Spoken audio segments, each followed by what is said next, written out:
All right, everybody, what is going on? This is the Lone Chemist Podcast, episode 21, I believe. So, yeah, we can drink now. It's crazy. You know, we were barely legal a couple weeks ago, and now we're moving on to adulthood. This podcast, yeah, it's one of like 55 dad jokes I'm gonna make in this entire podcast. So you better get used to it, buddy.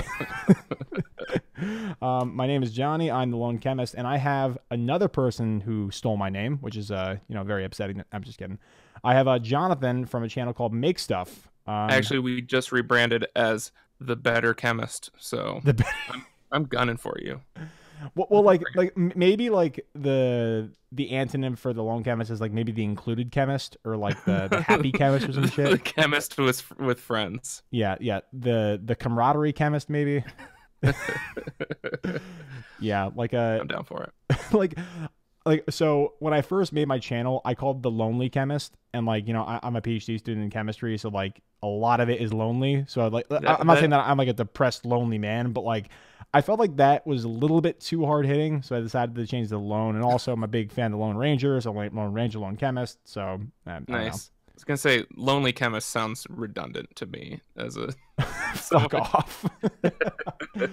But yeah, so for people watching, if you don't know him already, Johnathon runs a channel called Make Stuff, and I actually was unaware of his channel until recently. I saw a video on The Last Jedi. So people who watch my channel, they know that I have some very strong feelings about The Last Jedi, but it's not like the vociferous visceral complaints that people always give to The Last Jedi. I actually look at the plot and the writing and stuff instead of just having this broad criticism of the movie, which kind of doesn't really make any sense, to be honest. But the really interesting thing was, even though I don't have the most favorable opinion of the movie, I really enjoyed your video because like I think it was like in the first 2 or 3 minutes of it, you made this point where like you contextualize it in just the love of a Star Wars movie, and like you actually say I feel sad that you don't like the movie as much as I do, but don't just shit on it just for the sake of convincing people to hate it as well. Like and like that kind of spoke to me because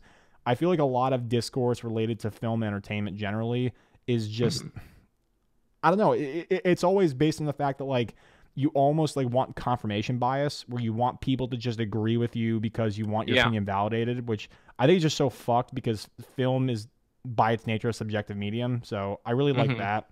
And even though I'm not like the biggest fan of the movie, I still loved your video, and I ended up watching a bunch of your stuff and fanboying for like an entire night after I saw that. But yeah, nice. Man, you did some really awesome stuff, and like I said to Bailey when he was on here like about a month or two ago, you're a creator that like I look up to because like I want my channel to be as pervasive and as big and as really awesome as yours. But also I'm fucking jealous because you have like some awesome clout and some really good insightful stuff. So. Yeah, I'll just rapid fire compliments, because we have the same name, basically, is what, the thesis of this conversation is. That's the secret. See, you're halfway there. You got the hard part done.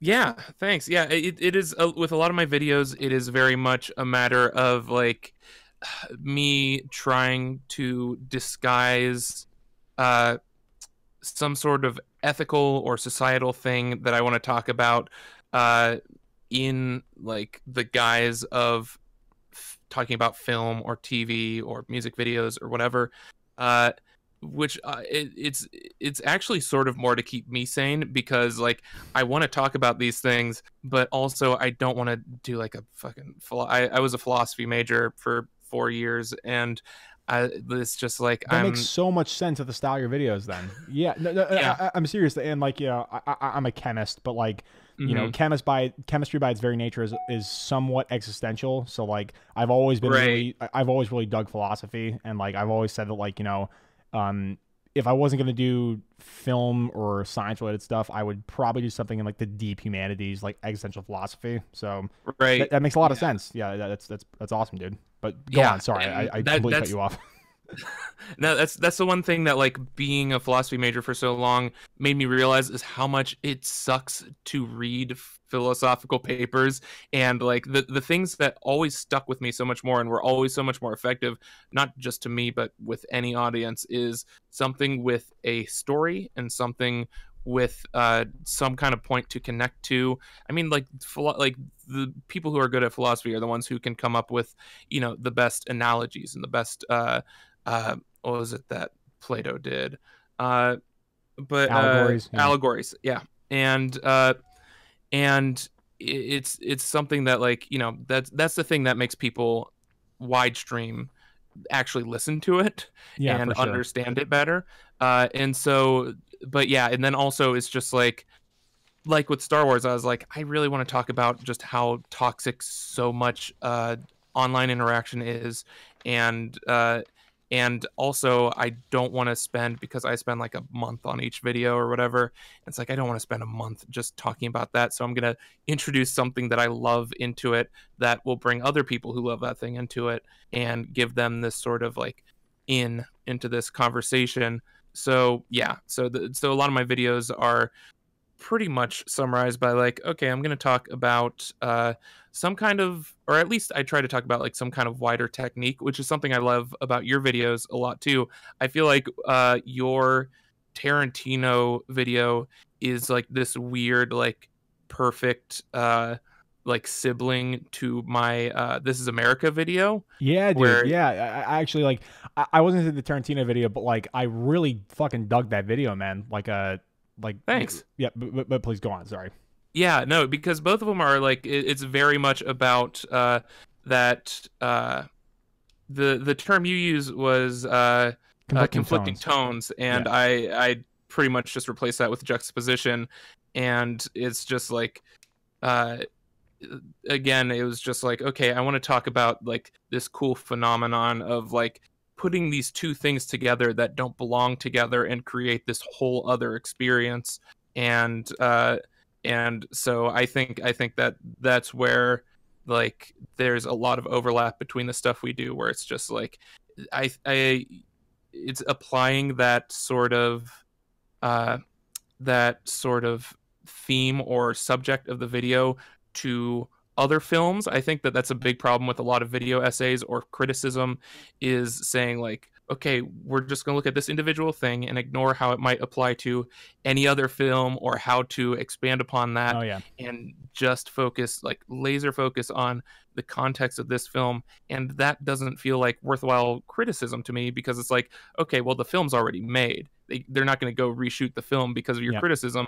So it needs to be applicable to other things. And so that's always been a main goal for me, is, just here's the thing that I really want to, starting with that subject matter and with that theme or lesson, whether it's creative or ethical or whatever, and then finding the cool thing to wrap that in that's going to get people engaged. And yeah, you've done a super good job of that so far. Oh, thank you. Now I'm blushing. My camera's not that great for the live stream setup, but I'm beat red. But I really like what you brought up, where it's like, so I went to a liberal arts college, and even though I majored in chemistry, I took a lot of humanities, and so reading a paper on utilitarianism and like pragmatic implementation of like certain identity philosophies and stuff, like yes, like we're fucking dorks and we can like geek out about that kind of stuff, but in the general populace, even though those things are intensely relatable and actually indicative of how people live in the world, people don't really they either don't care to understand it, or they just are not interested in that kind of like jargon.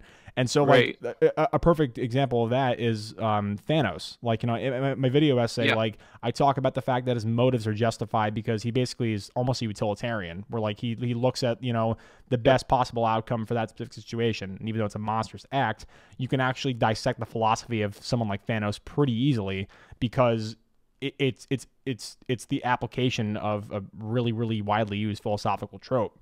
So like, and that's I had no idea you're a philosophy major. That's pretty awesome, because like, actually that actually kind of blew my mind, because that makes so much sense like, for your videos, because I bring some of that to my videos too. Obviously, you're more eloquent and like more well established than me and shit, but like I always appreciate like the mark of a video essay being amazing, as like you focus on an element and then you're able to didactically take each part of it and apply it to a different concept, but still have a convergent stream of consciousness for it. So like that's why I don't jive with video essays that are like how to write blank type of character.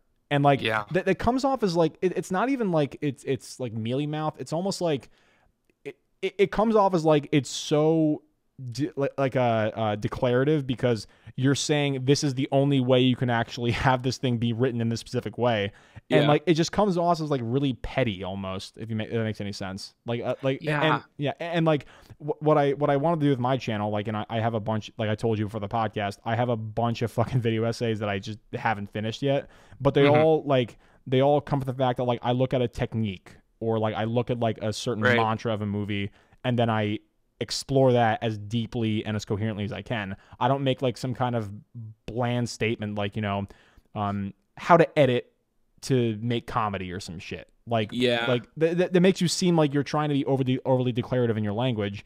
And yeah, I think that like video essays just in and of themselves should have like a more coherent thought process, and actually look at like a conceptual manifestation of something and then apply it to something, instead of like this really broad categorical thing. Yeah, which I'm seeing more and more in video essays, especially with the whole objectivist criticism thing that's sprouting up all over the place, where it's just like, oh yeah, there are rules. This is bad cinematography. This is good editing. This is bad writing. And it's one of those things where I think that my videos a lot of the time can be sort of unsatisfying, in the sense that I make a point to never be like, oh, this thing always works, this thing, like, because you make amazing points in your Thanos video, but if someone were to look at that and was treated as a checklist without any sort of context to the story or anything, and was just like, okay, my villain is this, this, and this, then that doesn't make it for sure that this is going to be a brilliant villain, because there are so many variables and emotions, and like I feel like you can make the argument that it's objective, but with such an absurd amount of variables that it might as well be subjective, because we're not going to wrap our heads around this thing, like creativity or what evokes specific emotions. I mean, that's what like psychology has been trying to do that for it. That is like one of the most like influx, like fluid sciences, is because like it is so case by case, and like Totally agree. and so yeah, I've made such a point to kind of be like I did an Up versus Arrival video, and that was very much on like here's something that's simplified and cartoonish versus something that's hyper realistic and very experience driven. And then at the end of the video, I'm like, hey, which one's better? Whatever, both of them are super good, and do whatever. Like, both of these things can work. And that was me sort of unconsciously before like the whole wave of pro like logic based criticism came about, or at least the current wave, because that's been a thing that people have been arguing for thousands of years. But yeah, it's this, I've always been very like almost morality first with a lot of it, or just like, or empathy first, where I'm like where it's very much a matter of making sure that you are not basing something off of some dumb rule that you heard once, and really focusing on the context of the thing, and how it might affect people here and now, because that's another variable in art and film and everything, is what's society like right now, because a lot of things that were considered perfection back in the day, it's just like that has totally different meaning now. And so yeah, it's always changing, and that's why I try to sort of foster this. I've been very conscious of the audience that I've been building, and I try to kind of I know that you talked with Bailey about like second get like trying to sort of censor yourself in a way that's like, oh, people on YouTube are gonna hate that. like that is a constant thought, where especially with the Last Jedi video, I was like, if I say this one thing, then that's where everyone turns against me and I get eaten alive. And but that's always something that I've kind of forced myself to do, where I'm like, I'm gonna make a, like, oh my god, I got so much hate for saying that Nazis are bad in my Avatar video.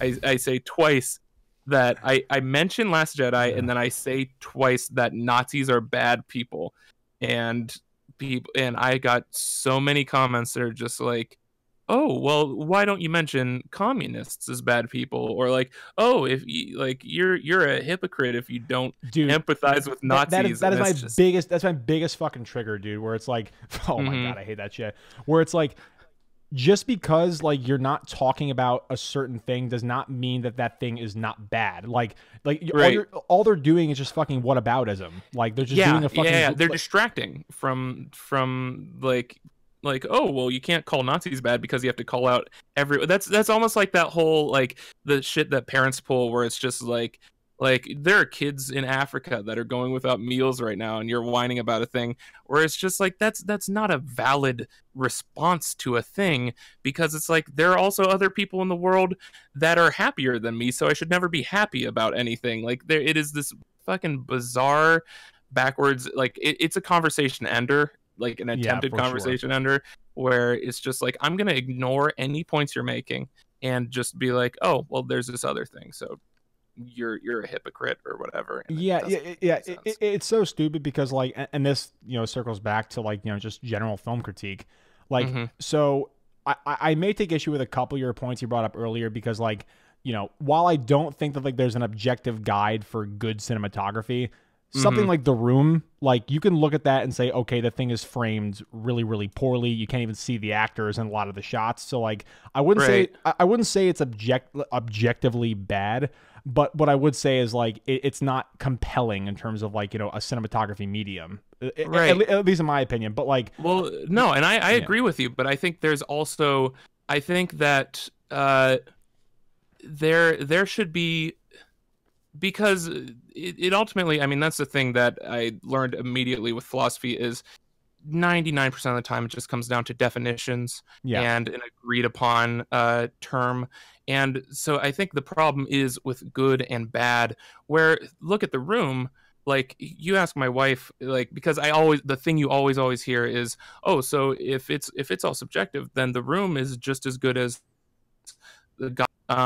But it's like, if you ask my wife which movie she enjoys watching more, she has a better time with, she'll say The Room over Godfather every time. And it's like, you look at the absurd cinematography in The Room, and like, one of my favorite things is towards the end, when he's like knocking shit over and freaking out, there's a shot where it's like next to a mantle, and he knocks everything over, and a painting like falls over and lands on the camera and is stopped by the camera, and is like such a dumb, ridiculous moment. But because of that, it in its own way is so effective at making me laugh so fucking hard. Oh, for sure. 100%. And so then you're really getting down to like, and you can, if you define that as bad, then go for it. But then there are also people that like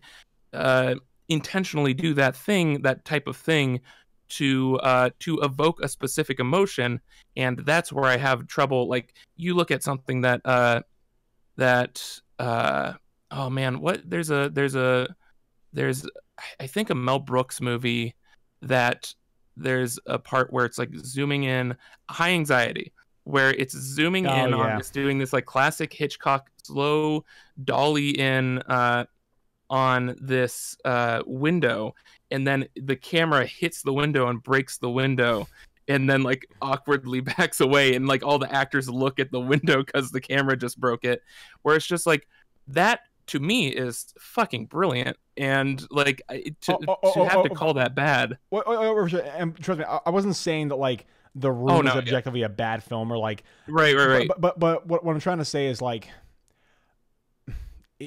now we're getting to like really fucking existential shit where it's like fucking Oh yeah. yeah. This is where it always goes with me. Don't worry. For sure. Dude, like I haven't talked about fucking philosophy like in like a serious way for fucking years, so this is like porn to me. But like fucking there's a difference between like Mel Brooks like using that device as like almost pseudo breaking the fourth wall, where like, you know, it's take like the camera in a lot of movies is seen as almost like coldly omniscient and is like basically it basically is another force of the movie. Like it's a window into like life.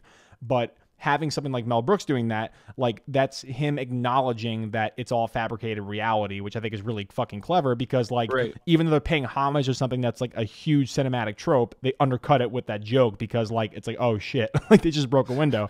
So but back on The Room, like let me be clear, like The Room is one of the funniest things I've ever seen in my entire life. And like and like you know, like people can like, you know, I think The Departed is a perfect film in my opinion. I'm not saying for everybody, but in my opinion, I think The Departed is like as close to perfect as a film can get. But I know that not everybody feels that way. I know that not everybody likes the editing choices and the dramatic cuts in music and like the dichotomous volume levels between scenes. Like it like kind of hits you in the face when you go to a different scene, like when you're inside or outside. Like for sure, that's all subjective. It's all subjective.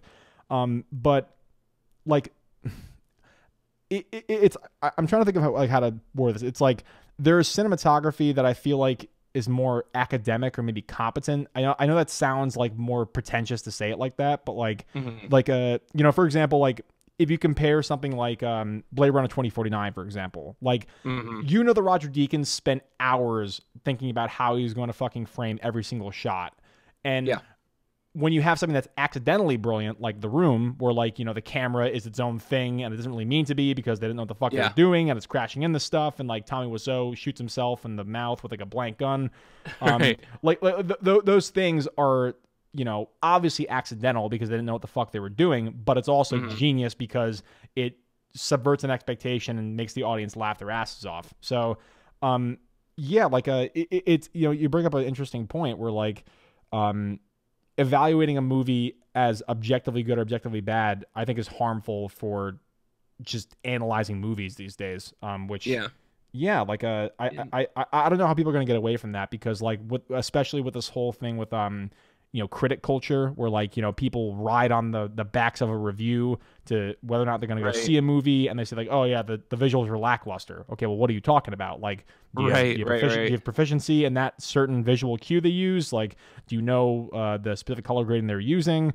Like subjectivism versus objectivism in film is you know, another example that we were talking about briefly for the podcast is Vice. Vice has been smacked by critics. Like, and you know, you can chalk that up to, you know, like things falling on political lines, and maybe people aren't really receptive to the whole kind of the whole kind of zany biopic style that Adam McKay has. Me personally, I thought the film was fucking brilliant. I'm not saying it's a perfect film by any means. That has many flaws, and like there are things that I would do differently if I were behind the camera, but. For me, it struck this amazing balance of like being centered in reality, but also being completely aware of itself and being self-deprecating, and also implicating the audience as almost a character. Where like they're speaking directly to the audience and say, "Hey, you know, Americans are fucked up," and I won't spoil like how he does it, which is it's just brilliant. But yeah, like I fully am on board with the fact that I can think the movie is genius and really insightful and really impactful. And not everybody has to feel that way. I feel like I guess a more insidious example would be like Zack Snyder, where like literally it's the most polarizing set of films that I've ever seen in my entire life. And like if people like the films, I have no problem with that. But if you disagree and say that like, you know, I wasn't a fan of this, you get immediately taken out back and shot like Old Yeller. Exactly. And I think that's the unhealthy part, because what I like to do, especially with a lot of that quote unquote objective criticism, is claiming to be based in logic, right? Like that is the whole thing. I think to speak of he who must not be named, Mahler, he like, I think at some point he said like, he's annoyed by emotions and having like he just wants to look at a film purely logically. And I think that inevitably that's the thing where it's just like it is like my instinct is okay, let's take it to the logical extreme with every one of these criteria you're making. And I think that The Room is such a good example because obviously it makes so much sense to be like, oh yeah, it's bad. And like you said, we're talking about Roger Deakins and how he puts in so much effort and so much brilliance and so much experience into everything he does. Yeah. Versus, and to compare it to The Room's cinematography, it feels so so outmatched, and like it feels wrong to call it like, you know, to say they're on the same level. But Yeah. then you start, the can of worms that comes with that is, first of all, you're getting into the intentions of like, because you said, you know, that Tommy Wiseau kind of stumbled into this genius. Like that's what a lot of people think. It's like, you know, he was trying to make a drama and he didn't know what the fuck he was doing. But then you get into this sort of unknowable area where he could be Andy Kaufman. Like he could be someone that is so thoroughly committed to who he is and what he creates, and to like, you could very much make the argument, if that was the case, keep talking, by the way. I have to plug my computer. Keep talking. Go for it. But he'd make this argument that like that you're trying to know his oh wait, I can say whatever I want now. And that's why Hitler was right. Oh man, I can't believe you missed that. I knew you were gonna meme me. God. I literally am like, I'm gonna take my one earbud out for like 5 seconds, and I'm gonna come back to a fucking spicy meme. Oh god, but yeah. So that's what I was saying is you get into this intentionality, and that's one thing that I've seen around one of my least favorite arguments, which is that because I think plot holes matter if they take you out of the movie. 100%. But the idea that plot holes existing, whether or not they have an effect on your viewing experience, makes the film worse.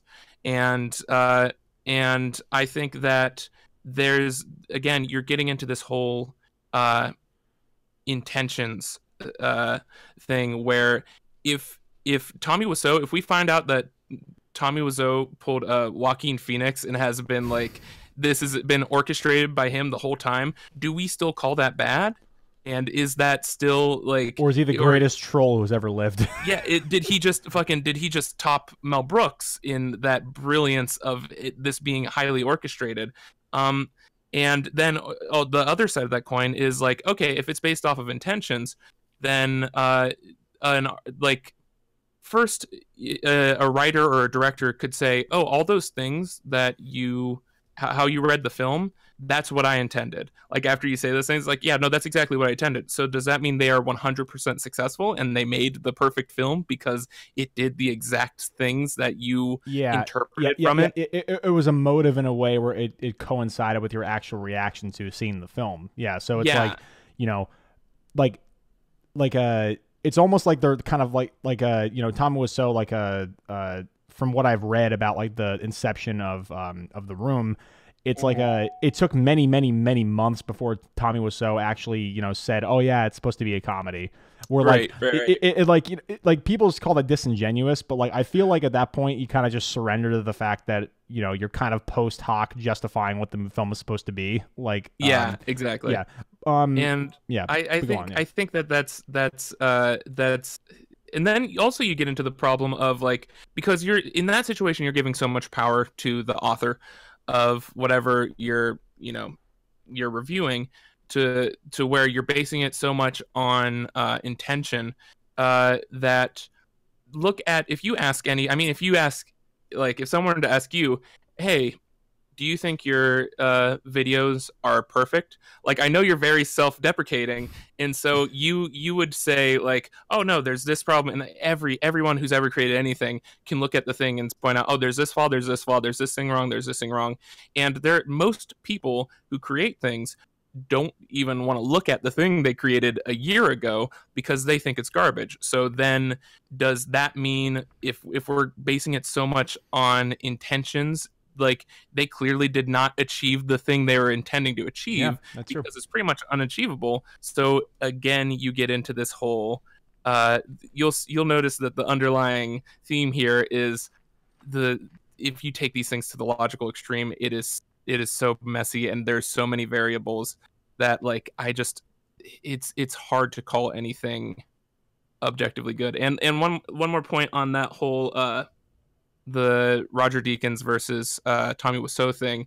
Another thing I find really interesting is I've always thought about heavy metal and like versus, let's say, Jimi Hendrix. Yep. So Jimi Hendrix was self-taught. He was only 26, 27 when he was 27 when he died, right? Yeah, 27. And so like in his early 20s, he would improvise a lot of his solos, and he would make some of the most beautiful, amazing music ever made. But he didn't, compare that to a heavy metal guitarist who spends a year writing a solo, and it is 10 times faster than a Hendrix solo. And it is like, and he spends so much time perfecting it, and he's putting in all that effort and that experience he has into this thing.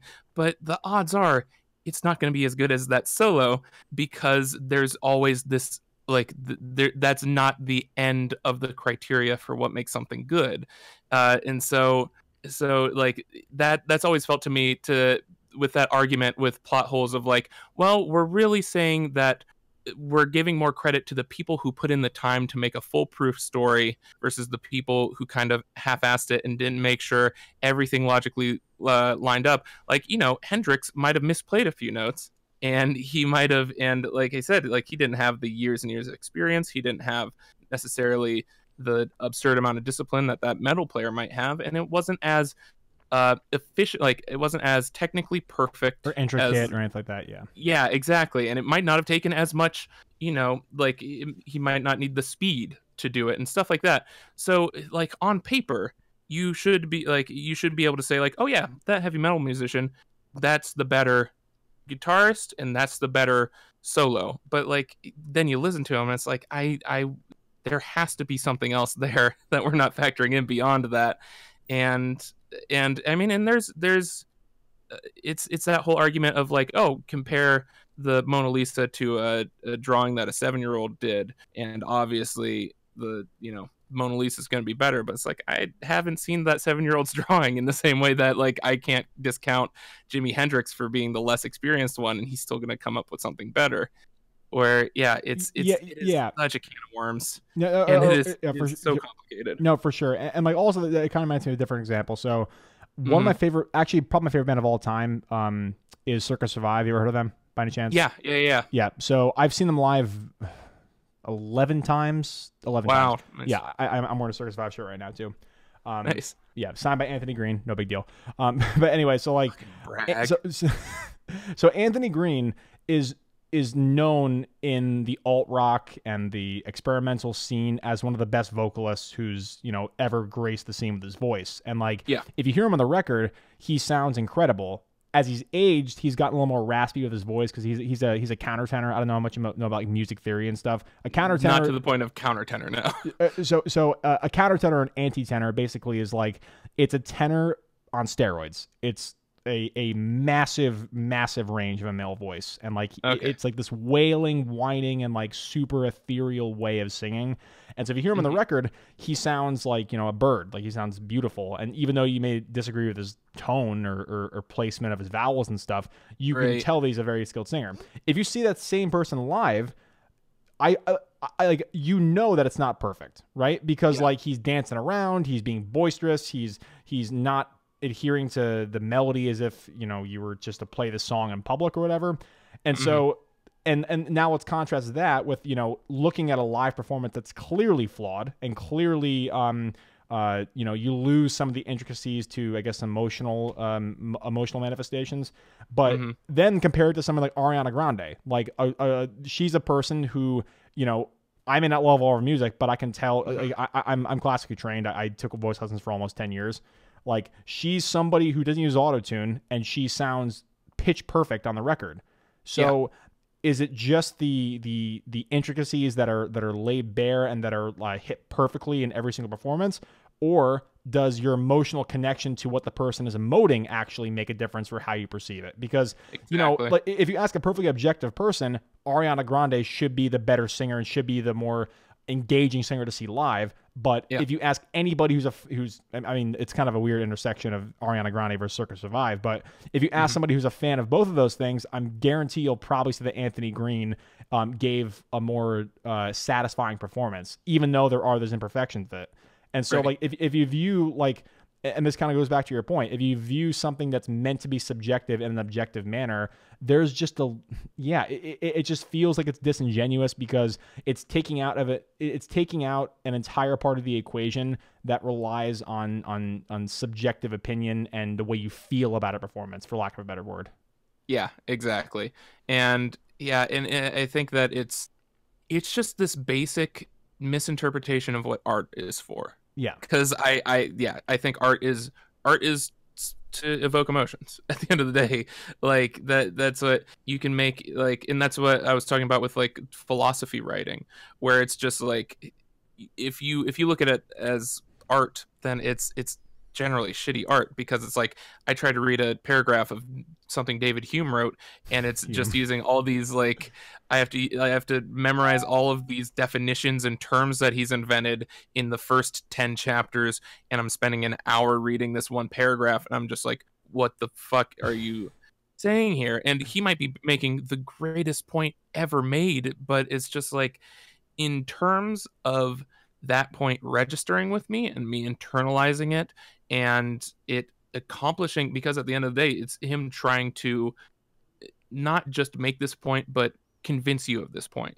And so you get into this weird thing of like, well, look at someone else, like, Daniel Dennett is insanely good at using stories to get across philosophical points, or even people like, I hate to say Woody Allen, but a lot of Woody Allen stuff, and even like, look at, oh my God, Denis Villeneuve and and like and with the Blade Runner series and stuff like that, or even Westworld and stuff like that, like that has said so much more about AI and has made it such like something that people actively think about more and more, opposed to the Chinese room or all these other different like metaphors and stuff, where like it's just, it depends on what you're trying to achieve.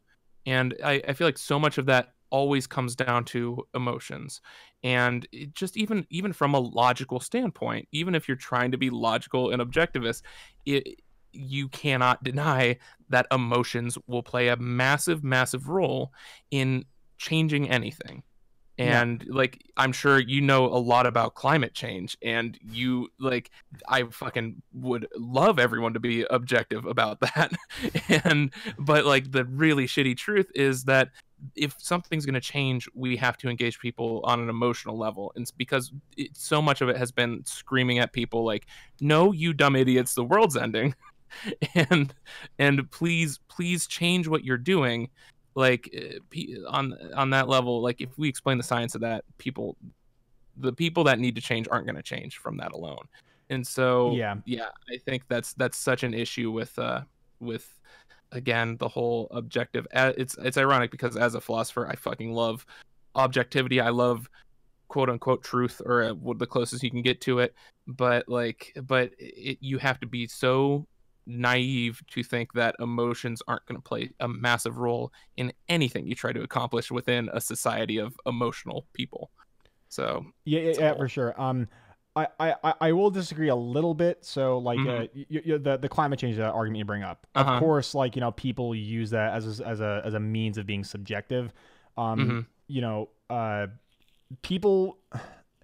Actually, it's not really a disagreement with you. It's just like basically expanding on your point. Basically, people view data collection and data interpretation as they can read a paper or a meta-analysis or a climate change report, and they can look at it and say, I'm not convinced by the science. when they have Right. no so like, and this is like where I think Right. objectivity is a little more prudent to say, because Mhm. data collection and actual scientific interpretation of data, that is something that, even though it's, I don't want to get like too into like, anti-realism, like for like, scientific thought and mathematical thought. Basically, it's like, it's something that a lot of people use, like on the anti-climate change thing, where it's like, oh, like we've projected meaning onto, certain numbers, like, so like, there's no reason for something to be, there's no reason for the word two to mean, a duplicative amount of something, right? Yeah. And so like they people who think they're like trying to like have a gotcha for the climate change argument, for example, Yeah. they'll cite that, and they'll say, oh, well, we projected meaning on these things, so therefore it's a subjective medium, and you can actually criticize it without an objective understanding.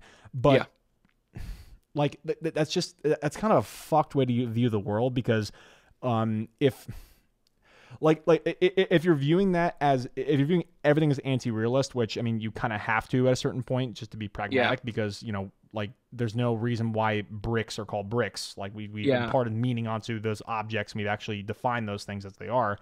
But when we don't have a standpoint, like it's almost like if we backpedal long enough, we find a chain of logic where, okay, this is consistent, therefore we can call this true. And so like when you talk about people like having subjective opinions about objective matters, of course, the objective matter is somewhat subjective, because we've determined what the structure of CO2 is. We've determined what the term parts per million means in terms of a wide a variant of different climate change studies. And so like people try and pseudo nuance pickle you, and it's shitty. Yeah. It's this weird like semantic dick move where like, because there are some things that we fucked ourselves over by creating a definition that is impossible to fulfill with a lot of stuff. Like I think truth is one of those things where with the universe, like with the popular opinion of what truth is, which is, oh, it is one we know for absolute certain that is absolutely true. Yeah, it's self-evident. Then you cannot then nothing can be truth, because we've made such an absurd criteria for that thing that can't, like, free will. You get into that talk a lot too, and that's another topic for another day.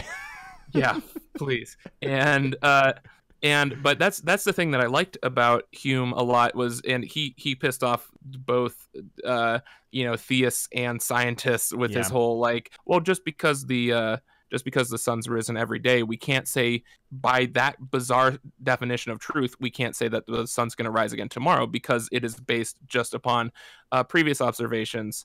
And it's the equivalent of, if you've only seen red apples your entire life, then saying that green apples don't exist, where it's like, yeah, they do, you just haven't witnessed it.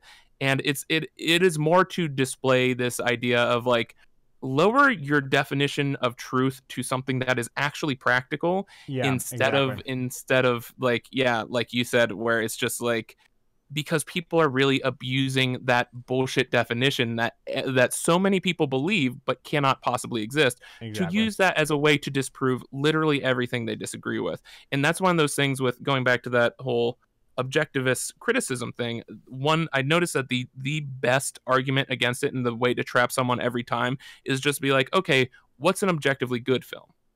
And please tell me what an objectively good film is by the standards you've established. And the problem is, like, for those people who are like, oh, it's purely based on logic, then you can always point out something by their own standards that cannot possibly meet that criteria. And therefore it's not practical at all. And you've just created a term that is worthless because it applies to nothing.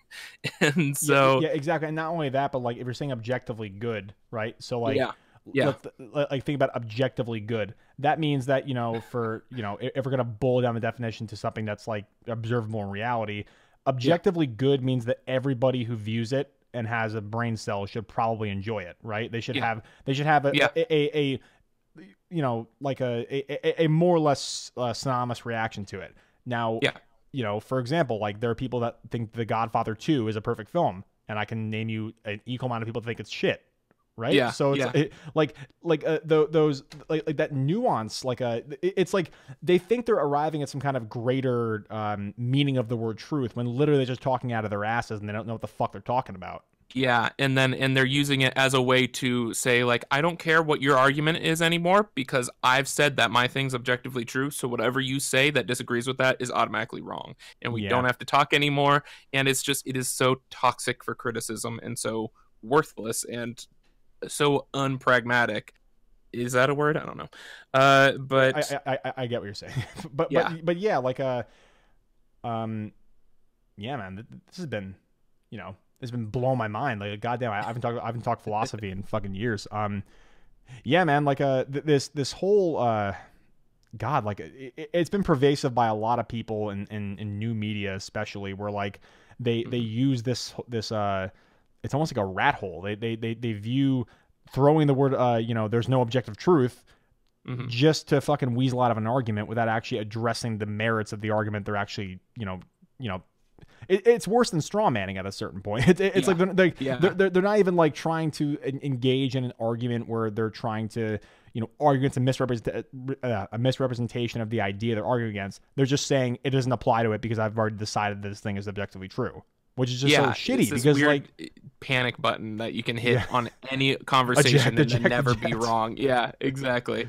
And so that's why I think we really need to move towards like the thing that, because a lot of people interpret it that as like, oh, there can't be, well, you're saying that plot holes are fine and you're saying that bad cinematography is fine and you're saying that all this stuff is okay, but like, no, I'm just saying change the criteria that's actually useful. Like, for example, with Last Jedi, it's like it is 1,000,000% okay if you say like, oh, the whole Haldo Poe thing, that plot hole, I didn't like it and it ruined the film for me, then that's fine, because the thing is you're implying an emotional effect that it had. Yeah. Like if you were like, oh, I was watching it and I loved that whole dynamic and I thought it was great and effective, but technically it didn't logically add up,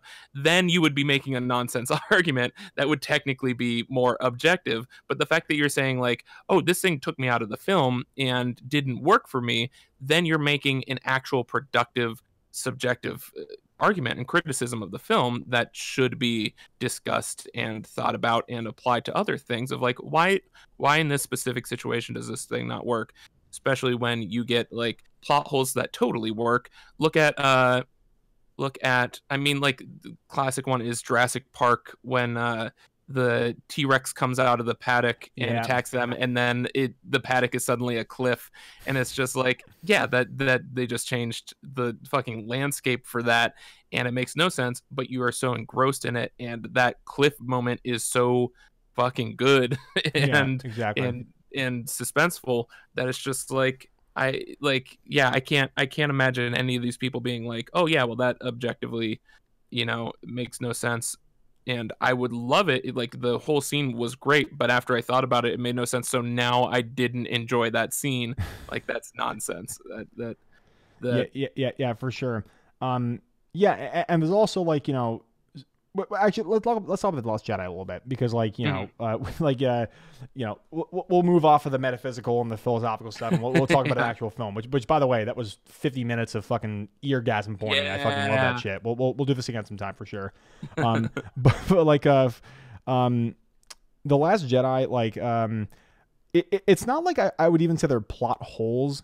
It's just like it's like you said, it was not emotionally satisfying to have those beats of the story. Like, so for example, there was a lack of motivation for some of the things that happened in the film. Like, for example, at the end of The Force Awakens, they've destroyed the Starkiller base, and they've alluded to the fact that this is the stronghold of basically all the ships in the First Order. Well, not all the ships, but like a massive part of the First Order's fleet, and also this massive weapon that could destroy galaxies and destroy planets and stuff.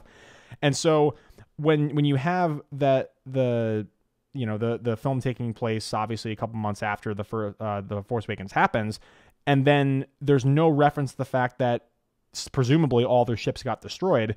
If they come in with 55 Star Destroyers or Dreadnoughts, whatever the hell they're called, it just kind of makes the previous film seem a bit inconsequential. And I'm not saying that it's a deal breaker for me. I just thought it was kind of strange how like we spent the entire film hammering home this point about we have to kill this fucking base. We have to kill this fucking base. And then, you know, we can have subjective opinions decide whether or not, like, you know, Death Star 2.0 is a good plot point. But it was just strange because, like, there was this massive plot point and it just seemed like it was a passing fancy and not really even worthy of being addressed in the next film. Yeah, so that was something that annoyed me about that film. And I'll give some praise first. Like I've said it a couple of times, but the throne room lightsaber sequence and like the emotional climax of that moment is fantastic. I think that even though I do have a different problem with the way that Kylo kills Snoke, I think that the fact that, you know, Kylo and Rey are fighting together, and even though the arcs weren't perfectly established, which I mean, that subjective opinions there, but like, in my opinion, the arcs weren't laid out enough to like have the, you know, the two Padawans basically join as one. But the fact that happened and it was emotionally satisfying in that moment was great. And we can talk about the technical stuff all day. I love the way that he framed the shots, those big ass wide shots with like them all fighting in the background. Like that was really brilliant stuff. The cinematography for the lightspeed sequence, I have a different problem with that, but just the sheer mastery and the sheer cinematographical, is that a word? I don't fucking know, but like I understand what you're saying. Yeah, but the way that thing was framed and like it was just like jaw dropping. And even though some of the emotional stepping stones didn't fully work for me up until that point, like it was almost a sublime moment because like legitimately like it's almost like emotionless. You don't know how the fuck to react. It's like you see this thing like almost like turn into a fucking comic strip. And another thing that I liked about it, everyone shits on Luke Skywalker in that movie about like he would never abandon his friends, he would never be jaded, he never has an if you see all of your friends and all of your family and basically everything you worked your entire life for fade away through no fault of your own, you're gonna be jaded. Like you and I agree that even though it's a departure from his character in the original films, I think that there's a great argument to be made that he's reasonably justified in being jaded. But my biggest problem with The Last Jedi, and you know, like I said, I really enjoyed your video, and I you know, I even though I it's not my favorite film of all time, I was thoroughly entertained. Actually, that kind of speaks to what we were like talking about earlier. Like you can think a film is not perfect and still have an emotionally gratifying reaction to it, right? Like you can analyze it on two fronts, right? You can say that, okay, logical consistency, whatever the fuck that means in the movie, but you can also think about in terms of your perception of the events and all of the contextual basis considered. Is it a gratifying movie to watch? And of course, like I was really invested in the movie. I thought the Rey's character arc was great, but there were just things that I just didn't really buy in terms of the story. And I don't think maybe it's disingenuous to call them plot holes. I think that it's just things that didn't really like make a gratifying film in my point of view, and that's totally fine. Like you can have subjective opinions about the movie as well. I'm not calling you a hack. I'm not calling you an idiot for like having an opinion. Yeah, that's all I have to say about that pretty much. Yeah, no, and I think honestly, like I think that is what is so fascinating. I think this is what I love about film criticism, and this is what I love about just talking about film and Star Wars and stuff like that, is that it gives you this perspective. It gives you access to other people's perspectives, and I think that is so much of the value, because so many, like, again, more and more, like you were talking about with reviewers, where they hang on to that review and take that as the truth. But like, to me, the value of film reviews and the value of talking about this stuff is not to figure out who's right and who's wrong. It's people's perspectives on this and their reactions to this thing. And like, there's stuff that like I find so satisfying. And someone left such a good comment on my Last Jedi video about how they are like a marine biologist, and they watched the Meg, and the Meg was so frustrating to them because they're like, this massive shark isn't going to come into that shallow water, isn't going to pick these tiny little people off like gonna go hunt whales or whatever, and it's like a normal shark hunting plankton and stuff like that, and like all of the like, and he was like, it took me out of it. But the thing is, Jaws is one of my favorite movies, and it has all of those same issues, but I love the film because it sells me on those things. Exactly. And I have that same emotional I have a stronger emotional reaction, and it does better at selling those emotions to me, that I'm willing to accept these things, that because films are sort of like magic tricks where they're trying to distract you from these logical like holes. And like, I mean, that's what cutting is like, if you cut from someone's at the market and then cut to them at home, then logically you're like, oh, what, they didn't walk there, how'd they get there? And it's just like this film language of like, oh well, obviously between the cuts you start to understand how much disbelief you have to suspend. And some films are so much more effective at it for certain people than other people. And like, there's stuff like, one of my absolute favorite examples of this is Return of the Jedi. At the beginning, what the fuck was Luke's plan to get Han Solo back? Because every way you look at it, it makes no goddamn sense. Oh yeah. And it's just like it's just like, because they start off by giving both of the droids to Jabba because they're trying to save one person from Jabba. Yep. So they're like, okay, first we're going to just give up 2 people. So now we have to save 3 people. And then we're going to have Leia infiltrate them by giving up Chewbacca, so a 4th person that we have to save, even though with Lando there, we've established that we can infiltrate it without giving up people. And then Leia's going to try to rescue Han in the middle of the night, and she doesn't succeed at that. But even if she did, she would have 3 other people to save now, and Lando was doing nothing there during that plan. And then it's just like, all of these, and then Luke gets there and gets captured, and everyone gets captured, and the only thing that was plotted out beforehand that actually works for them is the fact that Luke put his lightsaber in R2-D2 that shoots it out at the perfect moment, and then they just kill everyone anyway. It's just like, why not just go in there in the first place and kill everyone? It is such nonsense, but watching it for me is just like, no, it is engaging, and it has all these twists and turns, and it is so fun, and I love Jabba's palace. And like, it is so absurd, and on a logical level it is total bullshit.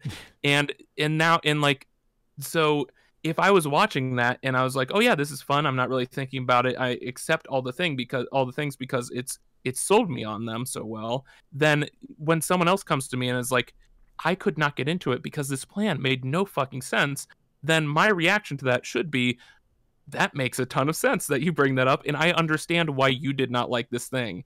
And that is the value of talking about these things with other people. And for that person, like, I think that where we get into an issue is expecting, when we share our perspective, expecting that other person to automatically adapt our perspective. 100%. It's like, it's like we brought up before. It's like, you know, people assume that whatever premise they have baked into their mind must be constant because you've vociferously analyzed it in your mind, and you've made every single plot hole abundantly clear in your mind, and you must destroy not destroy the film, but you must eradicate any joy people have in the film. And like okay, for example, one of my favorites of all time, top 3, is Birdman, Michael Keaton. Like, absolute genius film. I actually have a video essay I'm going to post in a couple weeks when I fucking finish it and I have some free time. But people view that ending as such a divisive thing. And like, it's so dependent on how you actually perceive the movie in a really contextualized fashion, because the entire film, Riggin is kind of imparting on the film this sense of magical realism where, like, in the beginning of the film, he looks at the light and the light falls on the guy and he dies. He's doing telekinesis and the camera cuts away and then he's just throwing shit. Like, he's spun this narrative in his mind that he's a superhero, but if you view that as matter of fact, you're gonna think it's fucking stupid. And then the ending with Emma Stone, you're gonna think, well, what the fuck? Like she never experienced any of this stuff in the middle of the story. Why the fuck would she do it now? Like, it's illogical and stupid. But if you view it as an emotionally gratifying ending, then so think about this. It's like, so the reason why Regan feels this way in the film is because he's let himself become a slave to Birdman, right? Like he's his identity and his entire existence is basically born on the fact that he was his character for so long and he can't escape it. It's crushing and it's anxiety fueling. And so the only time he's able to get away from it is when he shoots himself in the fucking face, and then he finally, Birdman says bye-bye and fuck you. But then at the end of the film, it's either uplifting or it's really sinister the way that you think about it, because in the uplifting sense of it, Emma Stone, you perceive that if it's an uplifting ending, as she finally sees her father as transcending this medium of where he's been put in a box, and basically that box has been opened and he's flying away and stuff. But if you view the more sinister side of it, you can view it as she sees the emotional, not that she sees the emotional trauma. She witnesses, she looks down and sees her father kill himself, and then the trauma is so great that she becomes as crazy as he is, and seeing all this fucked up things about people flying and like superheroes and stuff. So it's so dichotomous, because just based on the way that you actually perceive the entire film, that changes everything about the premise that you've baked into your mind when you finally see the final seconds of the film. But that goes on to your point where it's like people assume that the way they perceive the film has to be correct. And maybe it's hubristic, or maybe it's just people are desperate for confirmation bias because they want to feel validated in their opinions. But I mean, people will view the ending if they see it not the wrong way, but like a way that's divergent from other people, as pretentious and unfounded in any kind of logic. But for other people who actually buy into the emotional framework of the movie, it's the most satisfying ending of all time, which is so interesting, because it's like there's not an objective analysis you can make of that film. Well, I mean, we already established that, but like you cannot say whether or not the ending is satisfying. It's completely dependent upon the way that you perceive the 2.5 hours that came before it, which is nuts. Exactly. And that's, I think so much of it, it's this weird two-tiered thing that you touched on, which is like it's a combination of just a lack of humility, to where you just do not want to accept being wrong on this. And also I think we've hit this age where it's like answers are so readily available at all times to everything that it takes you do not have to, if there's something you want to know, or if there's some knowledge you want to have, then 99% of the time you Google it and you have that knowledge. Now you have access to that thing. And so these ambiguous things become so controversial and so debated, because we are so used to that satisfaction of, it wasn't back in the day where it's like, I wonder what kind of bird that is. Now I have to go to the fucking library and search through all these books, and like it's like, okay, I Googled red and green bird, and like I get that immediately.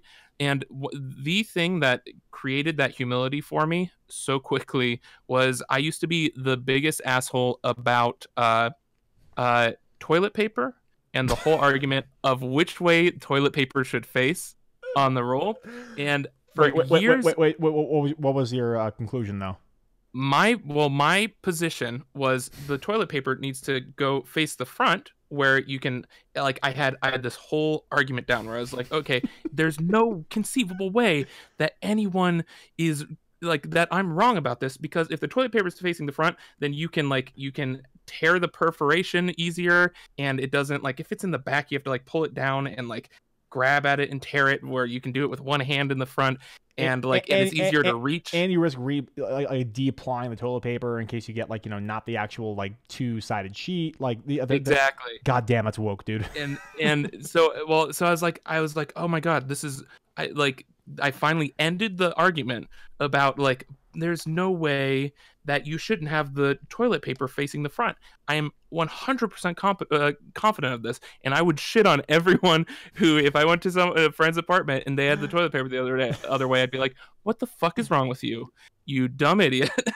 This is so incorrect. Aww. And then wait, you Charmin shame somebody? Oh, that's terrible. Oh, that's exactly. Evil, dude. and so I was like, and this is one of those things where I clung on to it so hard, because I was like, I finally got the answer to one thing, and I finally have this insight that not other people have, and it's brilliant. Until one day at a party. I was going on my rant about toilet paper because I'm a great party guest. And someone said to me, and it destroyed my world so quickly. Someone said to me, "What if you have a cat?" And I was like, "What? How does that change anything?" And they're like, "Oh, well, if you have a cat, if the cat bats at the toilet paper from the front, it'll unravel all of it. But if it's the other way, it bats and it keeps spinning and it doesn't unravel." And I was like, "Holy fuck." You blew my whole world apart. Like, there is this thing that made such perfect sense in my head, and I thought about it for so long. And just with that one simple shift in perspective, because I have a dog and not a cat, then it changed everything. And I was just like, oh shit. It turns out, no matter what, I cannot factor in every possible variable, no matter how insanely confident I am of this thing. Like, oh, I'm still a fucking dumbass. and so it gave me such a level of humility that I was just like, first of all, I'm very happy that I don't waste so much time bitching about toilet paper anymore.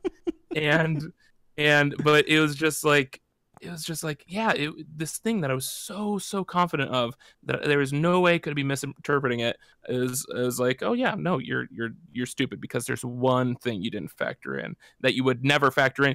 I could have gone the rest of my life without factoring that in if I'd never got it, because I'm allergic to cats. So I could have easily lived the rest of my life without realizing this one thing. And it is because of someone else sharing their perspective with me and my being open to that I was like, oh yeah, I was being a self-involved asshole. and there's no reason to believe this, but I feel like that is so applicable to so much in so many interpretations of so many things, that where it's just like you get this idea in your head where like this is absolutely how it is. And that's one thing that I saw in the response to my This Is America video, because a lot of that is like, oh, this is trying to be ambiguous and it's trying to elicit a certain reaction from the individual and not say necessarily a very specific thing. Like, yeah. Childish Gambino was purposely saying like, hey, figure it out on your own. What's the reaction you're having to it? And I got so many of these comments that were like, you dumb idiot. This is obviously what it means. This means this. This means that. It's so fucking apparent. And then none of those, of the dozens of comments I got like that, none of them were the same from any of the other ones. They were all, each individual person saying this is exactly what it means. No one else could, like, everything else is wrong. And so like it just showed me like, okay, well then if that's the case, if one of these people are right, then everyone else in these comments are wrong. And how do you determine which one? It's just like, oh, maybe it is based off of perspective, but it's that whole like The Shining interpretation, and just like there's so many ways to take it. But dude, like, you know what's really scary is like people have that I guess like the need to be able to justify certain conclusions they've come to, but it's not tepid things like, you know, a music video or a fucking toilet paper. It's like they're having pseudo objective analysis on issues that are, you know, very, very, you know, impactful for people. Like like, you know, in my experience, climate change. Like people will bake so many fucking things in their premise that even if you show them scientific data, this is the example that I always give about like so let's say you're talking to a religious person, right? And this is like devoutly religious, like Bible Belt, like pusher. So they say, you know, I believe in God. I say, okay, well, why do you believe that? And then they respond, why don't you believe it? And then I said, well, I haven't seen any evidence to, you know, proclaim that. They say, well, of course, that's true, but it's why it's called faith. You have to, you know, take things without evidence sometimes to have it be an actual act of faith. And even though there's a logical fallacy in that in and of itself, I'm like, you walk away, okay, no, sure, whatever. You're entitled to your opinion.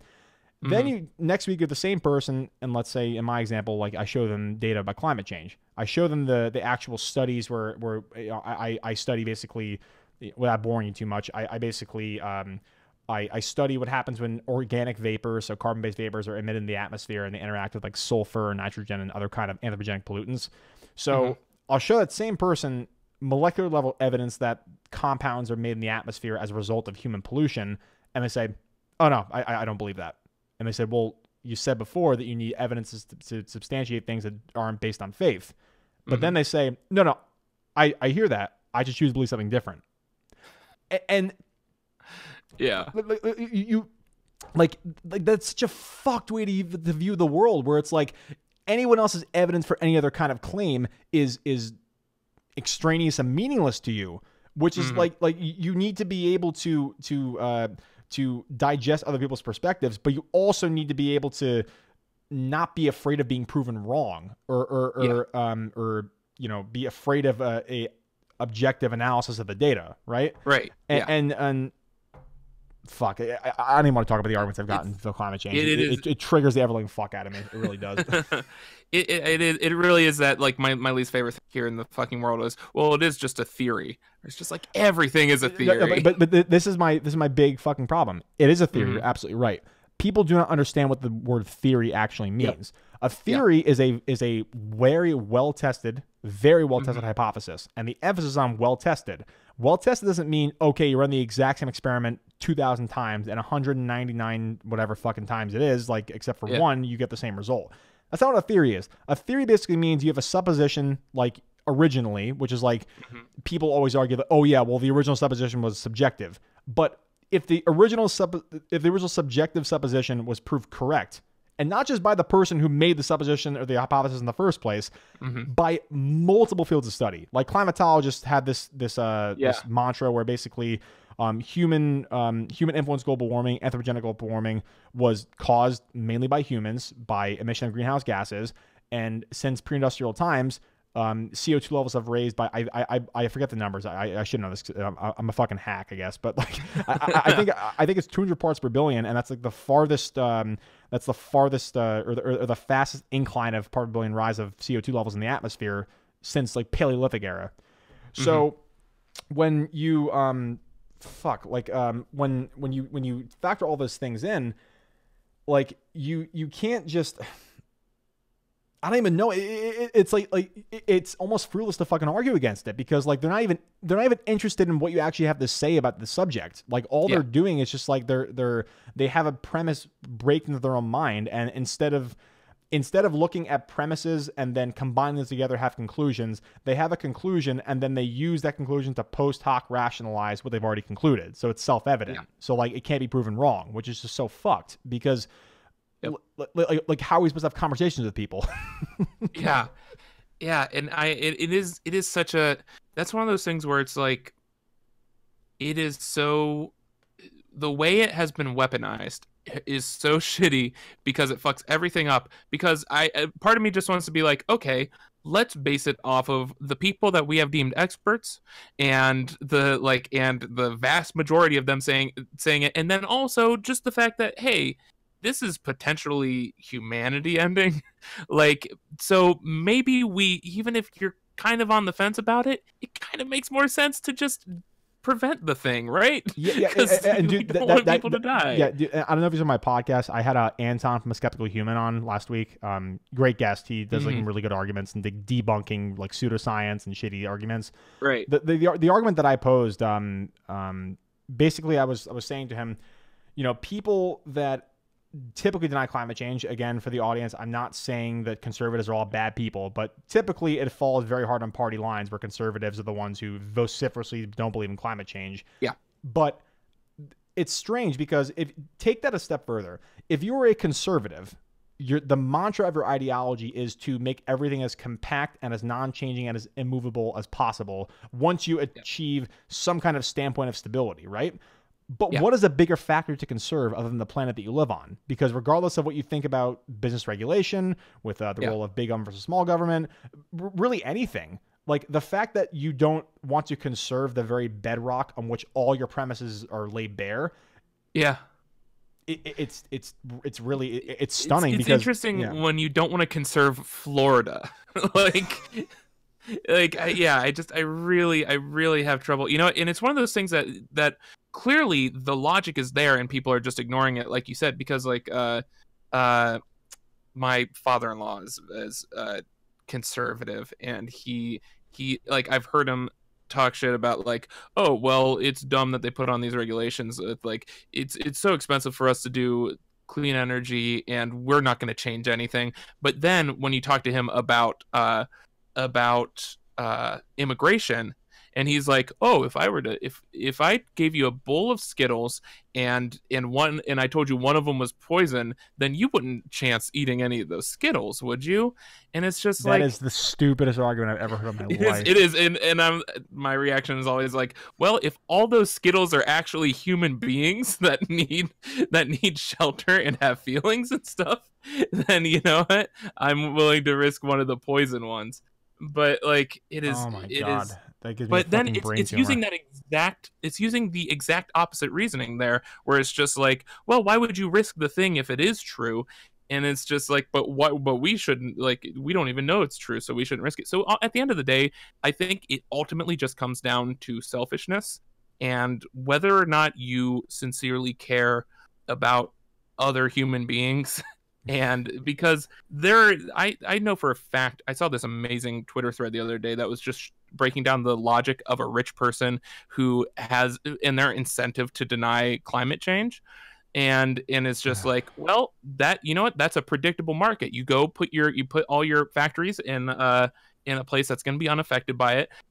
These other places are going to become more and more deregulated as food and water get more scarce, and therefore the less, because a state of emergency is great for deregulation. So, you know, we're going to invest heavily in that, and like all these ways that like you can make money off of the world destroying itself. Fucked. And so it's just a matter of like, it's just a matter of like, this is, at the end of the day, you just need to, you know, just go towards empathy and go towards what's best for people instead of what's best for yourself, because so often that's what the argument, they will use whatever broken logic they want to confirm the selfish thing for themselves much of the time. Yeah, exactly. And also, like, so if you, this thing really sucks because, like, obviously the empathetical argument is the most effective for most people, but for them, like, if they're presented with any kind of mantra of empathy, then they accuse you of virtue signaling and you're a fucking SJW liberal cuck beta soy boy fluoride ingesting idiot. But like, let's take it a step further then. What if we insinuate not that they're cold and shallow and pedantic, but what if we frame it in the fact that you are a hypocrite because you are advocating for a thing that runs contrary to the very ideology that you believe in? And then you really expose them for how hypocritical and how vapid some of those people really are. And of course, there are some people on the left too who have opinions like that. For example, like people that scream about identity politics, for example, right? And then the comedian that I think it's some hack on fucking MSNBC who was criticizing Bernie Sanders, and the only basis that they gave for the argument against him is because he's an old white man and he's not charismatic and go away. But you like that just shows how those ideologies, those extremely reactionary ideologies, that they fly in the face of fact, and they're not founded in anything except for that ideology being self-evident. They don't look for any kind of empirical evidence to substantiate their claims.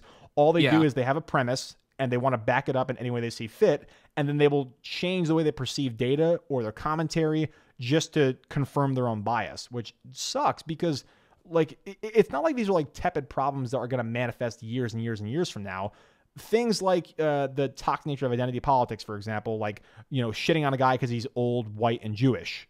Yeah, and then the fact that with climate change, like, people think it's a tepid problem, but we're already seeing the implications of the thing that you've already denied now. So like obviously identity politics and climate change are kind of disparate topics, but the point still remains that, like, this neglect of their professed internal ideology is so shitty because like you don't really believe anything. Yeah, and I think that's the issue, because, like, you know, for years I was to this day, my number one thing is like, okay, if someone makes the claim, I mean, just with that whole like when I said ask someone what they think is an objectively great film and you can prove them wrong anytime, then you're showing how hypocritical they're being and how useless that is. But the problem is that with so many people, they fully comprehend how hypocritical they're being, and all they have to do is just decide they don't care about that anymore. and it's the end of conversation. Because how many hypocritical things has Trump done compared to like I cannot if Obama committed a week of any of the Trump presidency, if he did like any one of those things, like if Obama was caught paying off people he had affairs with to shut them up, he wouldn't have been president for a minute after that. Like it is. Well, no, he would have been, but he would have been met with extreme opposition on the opposite side of the spectrum. Yeah. But like, can you imagine him being met with extreme opposition? But they freaked out over he asked for fucking Dijon mustard. Like it was a hot dog stand. Right? He's like, do you have any mustard? Yeah, I'm not like the Franks. Do you have like Dijon mustard? And people had a fucking fallacious attack against the guy. Like he's pretentious.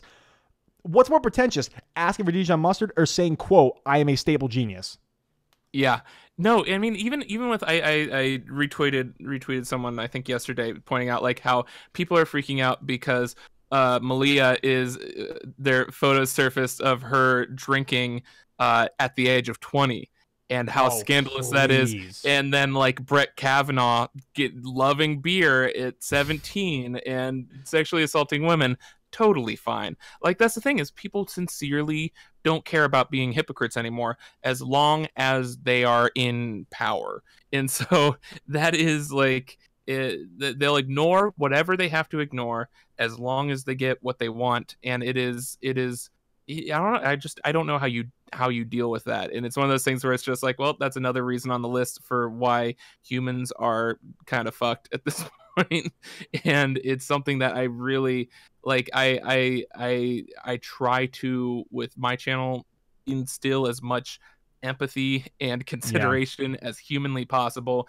And that's one of the few things where it's just like my biggest hope is just for new generations that maybe do not are not willing to lower their standards that far, like try to make as many good people that are not accepting of their hypocrisy as possible. But it is such a like it really feels like a fight that cannot be won a lot of the time. Hey, and so optimistic, man. Be optimistic. That is weird because I have such an actively positive channel, and it is. I was gonna say like most of your videos are like offering like not unbridled praise, but like you're looking at what you love about a certain medium or a certain film or whatever. And we're cynical assholes for about fucking 45 minutes. That's one of those things where it's just like that's sort of my response to it is just like, hey, try to be as positive and understanding as possible.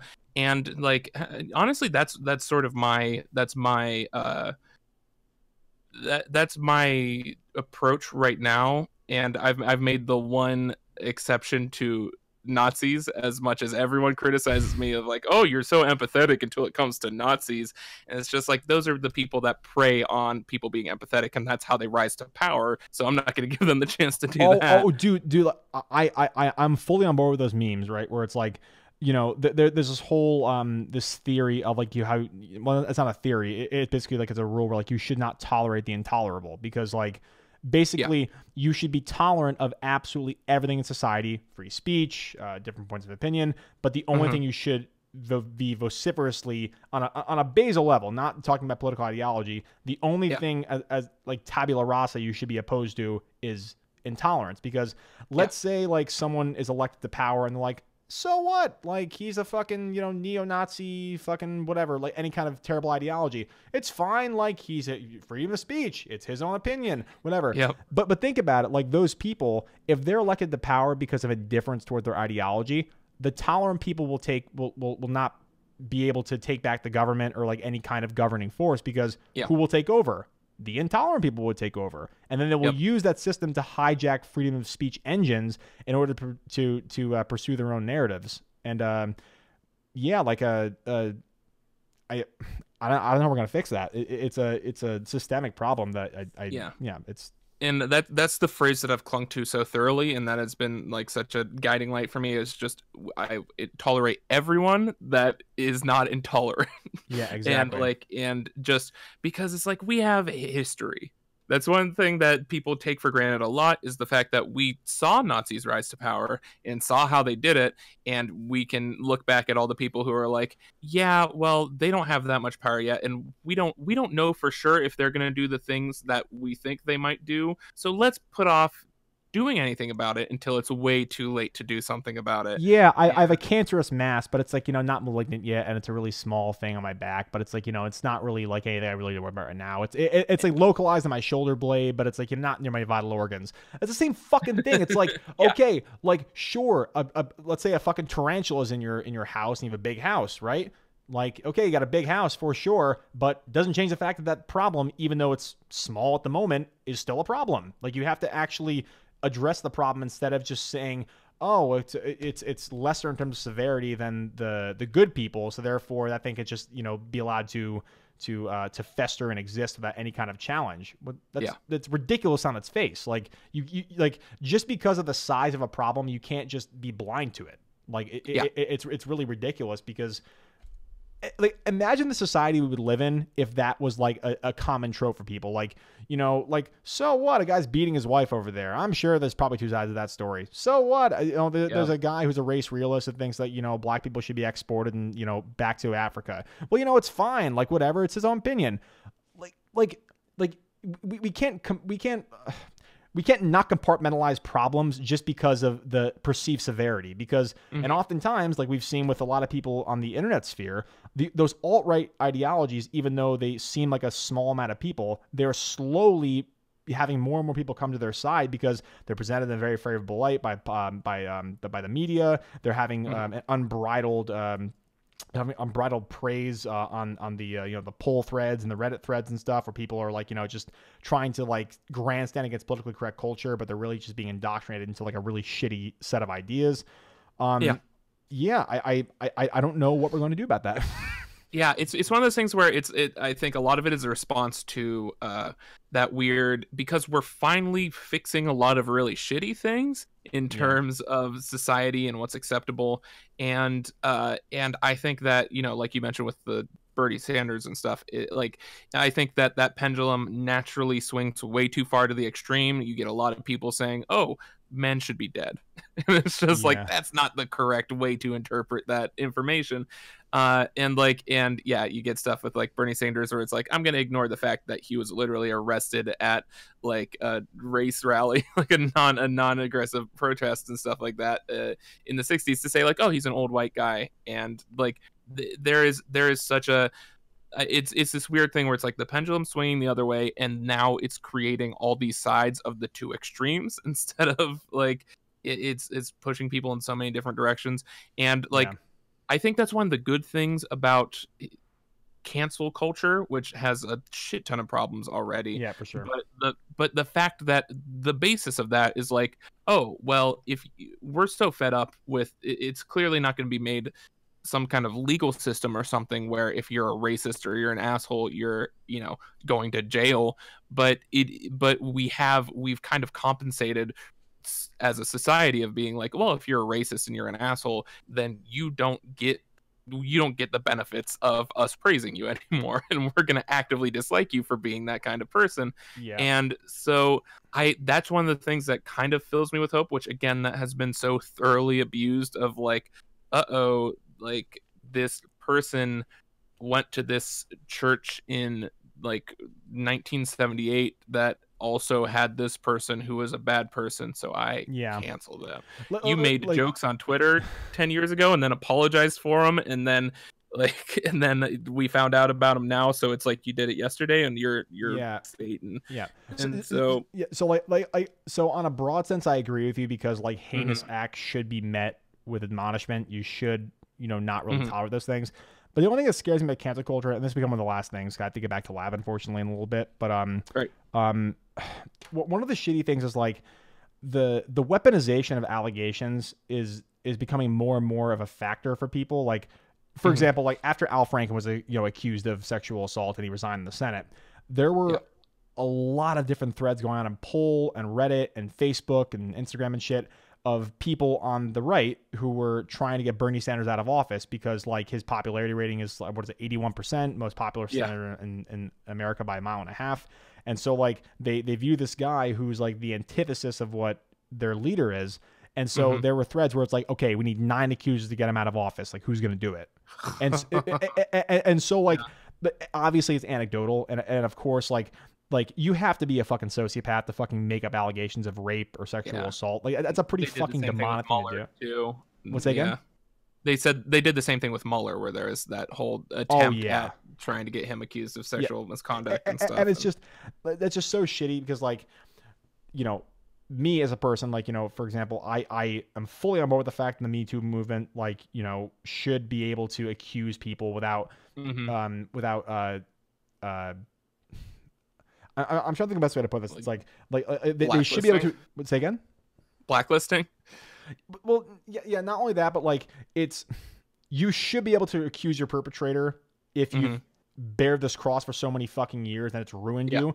But on the same token, though, when you have this risk of people, and it's been proven, like people that actually will weaponize allegations, not only do you make the entire sentiment behind the Me Too movement, you know, shitty, you've also delegitimized everyone else that's come out before you, where it's like, you know, why the fuck do you believe any of these people if this person lied about things so easily and so vociferously, which just kind of sucks because like no one wants to fuck.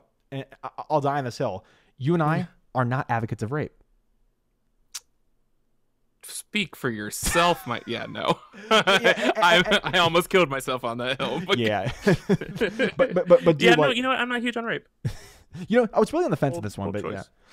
but yeah, it's like it just sucks the fact that like they're taking this movement, which of course like has benevolent motives. They want people to actually be able to accuse perpetrators of terrible things that you can't get away with society anymore. But on the same token, like I as an American, like I always adhere to the side of due process where it's like you're innocent until proven guilty. So like, and certain factions of the Me Too movement, even though I agree it's a necessary thing in society, there are factions of the Me Too movement that say you have to prove that you did not do it. But you can't prove a negative. That's a logical fallacy. Like, you know, if I talk to somebody and they say, I flew here on a magical flying unicorn named Bill, and you say, can you prove it? And I say, oh, well, can you disprove it? Yeah. I'm like the burden of proof is on me making the fucking bombastic claim. Well, not bombastic, but like whatever a claim is being asserted. And so like people are trying to flip burden of proof on the other person, which kind of flies in the face of judicial justice in general in terms of the courts in America, which it just sucks that we like the fact that we have to worry about like fake allegations. It sucks because like, what are you going to do when someone comes out and they say that they were raped or assaulted or abused? Like, are you going to not believe them? Of course not. But we also have to keep in mind that there is a slippery slope where if we start flipping the burden of proof, then what does that mean for society in general after this whole thing is not done, but like has kind of calmed down a little bit? 100%. And I think the thing that people should, because I know there's a lot of people and I think that it's coming from such a good place, the people who say I'm going to believe the victim. But the thing that I will always point to is if you look at so much of the stuff we've talked about in the last hour and you look at how much the other side of how much bad people will weaponize that exact same thing to do bad things if we don't make it perfect, then like you said with Bernie Sanders and with Mueller and stuff like that, where it is such a slippery slope to where there are so many people look at Trump's administration that in a heartbeat would be like, oh, hey, we can use this thing now and we don't have to prove anything. So we're going to accuse all these people of different things. And they always find a way to abuse that. So just the priority is making it so it cannot be abused while still working for the people who desperately need it. Absolutely. And so I think we've gone in such a good direction in terms of not immediately, because it used to be a lot of the time oh, I like this person they're accusing things of, so I'm not going to believe the person that. And I've seen that there's that Michael Jackson documentary that premiered recently. I saw so many people that were the total other side of that coin that were just like, Michael was amazing, and how like these people are saying he did these bad things. I will never in a million years believe them. And it's just like that's the other shitty end of that. Hey, but dude, he made the Thriller album, so. Oh shit, that's right. Oh, he can. But yeah, diddle whoever he wants in that case. But yeah, no, I totally agree. Yeah. Where, so I think the main thing is don't count out anyone immediately. If someone makes a very big claim like that, then take it seriously, because I think that has been such a major problem, is that they are so rarely taken seriously.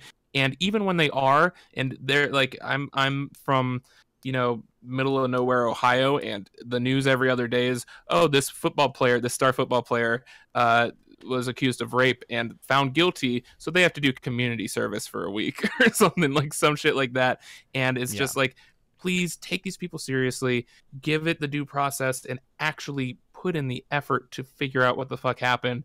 And again, it was that pendulum swing of like, instead of automatically believing the accused, we automatically believe the accuser, and that will be the end of us if we just let that be the whole process. Yeah, exactly. Like you said, it's a subtle balance of course, if someone has a claim like that, you of course have to comfort the person and not assume that it's correct immediately, but you have to take it seriously where it warrants an investigation, which is something that it needs to be. It just needs to be adhered to for sure. But let's put a pause on that. And dude, like, this has been like the most roundabout podcast. We talked about like a bunch of shit. We went to 45 minutes on objective versus subjective truths. We went through The Last Jedi, Birdman. This has been a good one, man. I'm glad you came on. We got along famously, even though you're you like a shitty SJW cuck fluoride movie, but that's Pope, but he's perfect.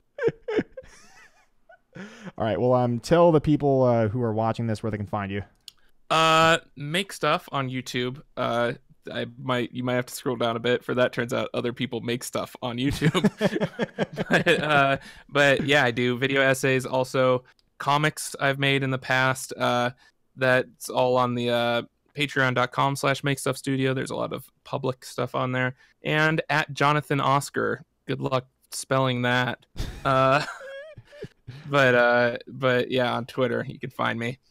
That's about it. Word, man. Well, yeah, let's definitely do this sooner rather than later. This is awesome. And let's keep it objective going in the future, okay? Yeah. This was, I'm happy to say that we found the first objectively good thing, and it was this podcast. We did it. Finally did it.